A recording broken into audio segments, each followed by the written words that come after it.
SP9 Marathi news आणि मी आहे स्नेहल।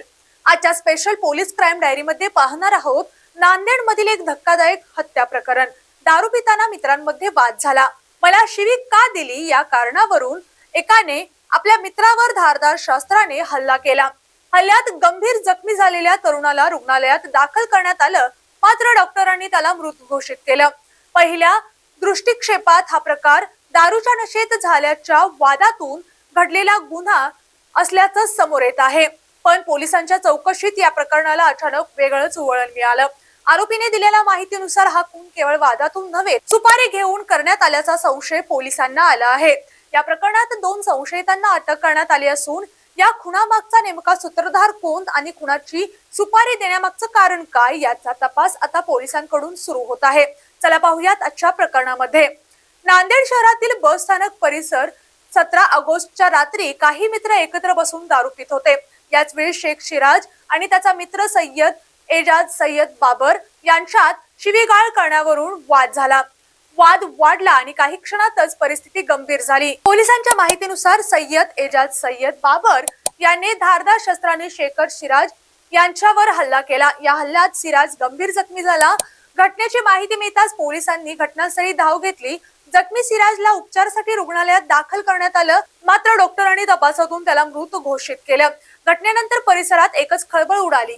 वजीराबाद पोलिसांनी घटनास्थळी पंचनामा करत तपास सुरू केला। या प्रकरणात पोलिसांनी सय्यद एजाज सय्यद बाबर याला ताब्यात घेतलं। प्राथमिक चौकशी दरम्यान पोलिसांना आरोपीकडून मिळालेल्या माहितीनंतर मात्र या हत्येचं गुण अधिकच वाढलं। पोलिसांच्या चौकशीत आरोपीने हा खून व्यापारी नितेश अग्रवाल यांच्या सांगण्यावरून केल्याची माहिती दिल्याचं पोलिसांनी सांगितलं आहे।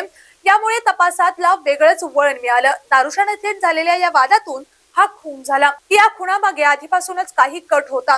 हा खून खरंच सुपारी घेऊन करण्यात आला होता का, आणि जर सुपारी घेण्यात आली असेल तर शेख सिराज यालाच लक्ष का करण्यात आलं, या मागचं नेमकं कारण काय, हे प्रश्न आता पोलिसांच्या तपासाचा केंद्रबिंदू बनलेले आहेत। आरोपीने दिलेल्या माहितीनुसार पोलिसांनी व्यापारी नितेश अग्रवाल यांनाही ताब्यात घेतल्याची माहिती आहे। या प्रकरणात दोन्ही संशयितांना अटक करण्यात आली असून हत्येमागील नेमकं कारण काय आणि कटाचा उलगडा करण्यासाठी पोलिसांकडून अधिक तपासही सुरू आहे। या हत्येच्या तपासात आता अनेक प्रश्न उपस्थित झाले आहेत। दारू पिताना झालेला वाद हा खुनाचा खरा कारण होता का? आरोपीने सांगितल्याप्रमाणे खरोखरच सुपारी घेण्यात आली होती का? व्यापारी नितेश अग्रवाल यांची या प्रकरणातील नेमकी भूमिका काय? या सर्व प्रश्नांची उत्तर आता पोलिसांच्या तपासातून समोर येणार आहेत। या संपूर्ण घटनाक्रमाला आता सुपारी किलिंगच्या संशयाची जोड मिळाल्याने प्रकरण अधिक गंभीर बनलं आहे।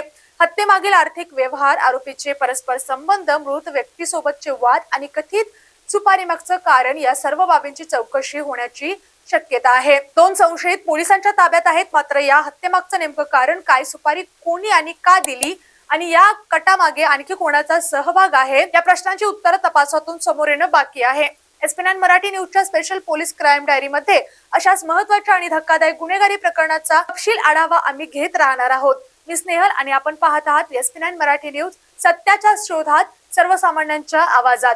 धन्यवाद।